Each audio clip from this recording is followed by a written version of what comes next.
from the 773. Good morning, Steve. I want to say thank you for being straight up and fair and upfront. Well, thank you for that. And thank you for listening. And Terry said you didn't mention skilling at your New Year's Eve show. Did he not make it? Tom actually did a great video for the New Year's Eve show that we played, where he talked about being fake upset because he thought we were going to retire together and I could visit him and hang out on the beach. Yeah. That's just trying to get that image out of your head, Skilling and me on the beach. Oh. David Hochberg joins us. Always good to have Mr. Hochberg with us to talk some money. And, of course, Team Hochberg, 855-56-DAVID, 56david.com. Can't be in studio today because he's living in an infirmary. Yes, and I have visions of you and Tom Skilling in 1920 male one-piece bathing suits. That would be good. Handing each other's feet and ankles, because that's the only thing that will be exposed. That would be a good look. Yeah, that would be a good look. And I'm a fast tanner. So David Hochberg, here's a headline that's not a great headline. U-Haul, Illinois, among the top states for people leaving. I thought that had leveled off. Yeah, it leveled off, and we're constantly in the top three. That's where it's leveled off. I think we jumped to number 2 last year, and the Beacons report comes out within the week or two. Beacons Moving Company as well, and all the moving companies release their reports. Backhaul reports is what they call it, which means where they take belongings from one state and then the truck has to come back empty because there's nobody moving from, let's say you're moving from Illinois to Florida, and there's no backhaul move from Florida back to Illinois, so the truck has to come back empty. So that's what they're talking about. We lost 33,000 residents according to the U-Haul move. According to the U-Haul move, we were behind, according to the U-Haul story that was released a couple of days ago, we're behind California and Massachusetts, and I saw something on NBC5 a couple of days ago where they said we're behind California and New York. So the bottom line is we're still in the upper end of a list that you don't want to be on, which is people are leaving our state, and we don't have as many people moving into Illinois as we have moving to Illinois, and that's been a constant pattern for the past 5 years. So people are leaving at a bigger number than they're coming in. Obviously, that's bad for all things. Business revenues, tax base, all that. They're leaving because it's hard to live here because of the tax issues?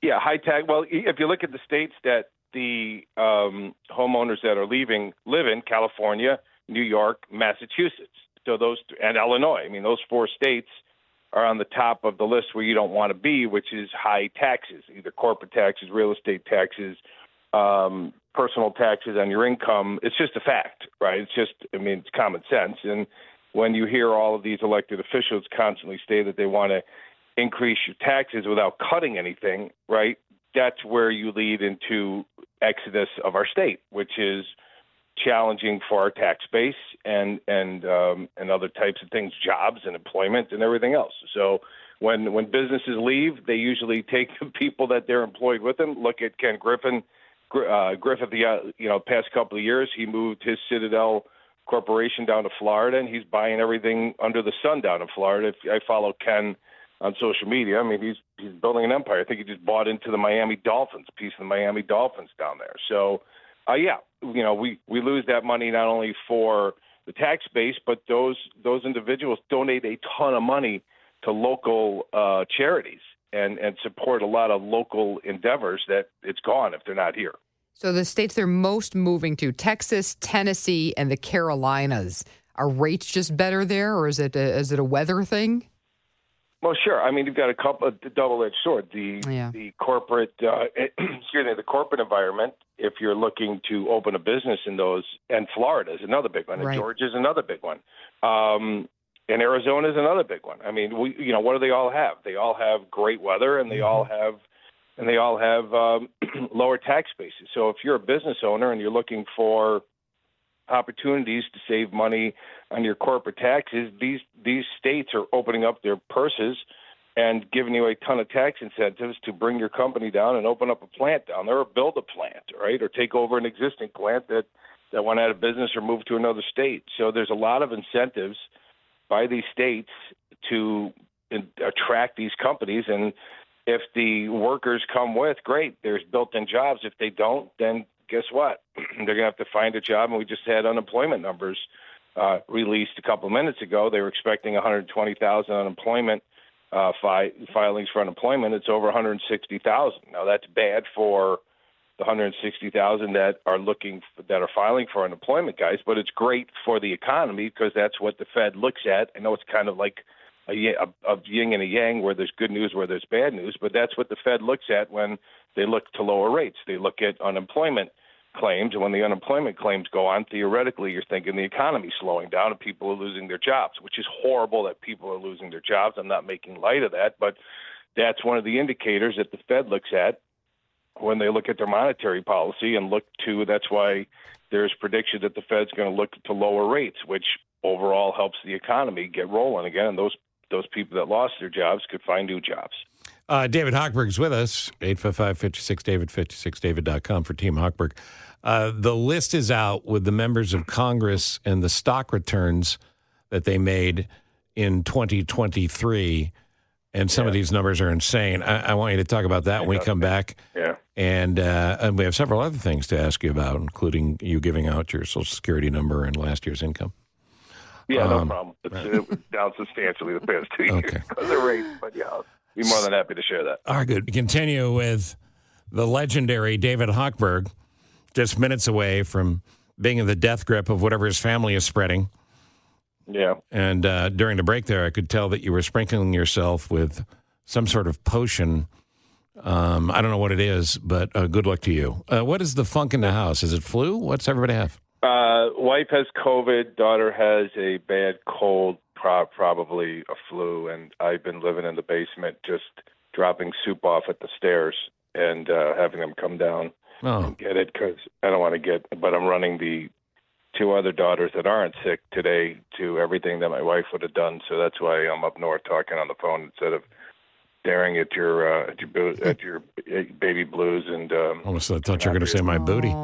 All right, Andrea has a question which is relevant and lives in your house sort of brain. What is it? I was going to say they texted and they like the arrangement, David. So just kind of keep that going. Hey, there's an interesting story in the New York Times today. Here's the title: 2023, the year you didn't buy a house. And I just found it fascinating that just 16% of homes listed last year were actually affordable for the typical American household.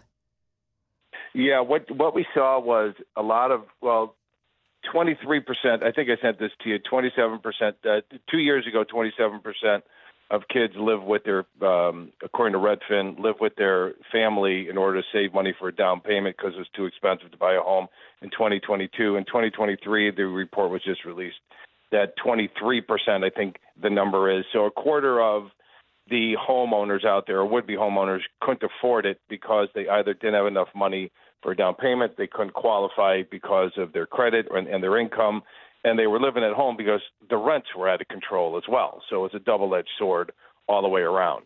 So 16% couldn't afford a home. Listen, we all know that rates have been on a runaway freight train ever since January of 2022. It's not breaking news. We went from 3% in December of 22 up to 7% by July, August of 22, and we didn't stay out of the sevens for the past 16, 18 months. Okay, so that put a major crimp on home buying activities because of qualifying reasons. What we've done over the past year is help a lot of and educate a lot of listeners as to how to get ready to buy a home. I just talked with a young lady yesterday who had no credit 6 months ago. Now has got a 680 credit score because we put her through the program. And she opened up a couple of Team Hochberg secured credit cards and a couple of other products that we have, and she now has a credit pulse, and now they qualify to buy a home. So a lot of things fall into that bucket, Andrea. We've educated a lot of listeners to, hey, instead of putting 20% down, why don't you pay off your $10,000, $20,000, $30,000 worth of credit card debt that's effectively costing you the equivalent of a $200,000 mortgage payment and is crushing your credit scores, carrying all that debt, and start paying that off, right? Saving for a down payment by paying off your debt and strengthening your debt so you could qualify to buy a home. So a lot goes into that bucket. And listen, as the rates hit 8% last year. In October of last year, we were putting listeners into homes that wanted to buy homes started with an 8. Why? Because that's where rates were, right? Right now they came down. They're probably in the low 7s, high 6s. So, again, you're buying the home, you're renting the rate. We go through this type of economic cycle every 7 to 8 years, okay? When rates go up, they come down. When rates come down too low like they did in 2020, they shoot back up like they did in 2023 and 2022, and then it comes back down. So, listen, there's a shortage of homes. It's the same story, different chapter, okay? Shortage of homes because listeners out there, 40% of listeners, 40% of Americans in the United States own their home free and clear, okay? They're hesitant to buy another home and to sell their existing home because rates are in the 7s and we're in the 8s at the end of last year.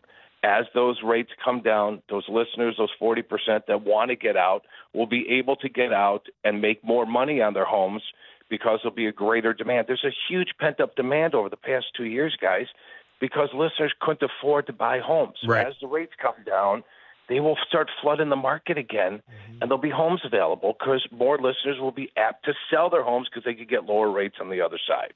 There is a list out today that's not the Jeffrey Epstein list, but you wouldn't want to be on this list either. These are the members of Congress who had outlandish returns on the stock market. We mentioned that Marjorie Taylor Greene was blaming her son for taking her homework. She only made 18%. And I say only, 18% is a great return. But they used in doing this on Ballotpedia, they used the SPDR ETF, the S&P ETF, tracks the performance of the S&P, as a comparison, which made 24.8% last year. Huge year. And Mitch McConnell's on this list. Tommy Tuberville's on this list. Ro Khanna is on this list. But let's go to the top of the list here. Well, first off, let me ask you this.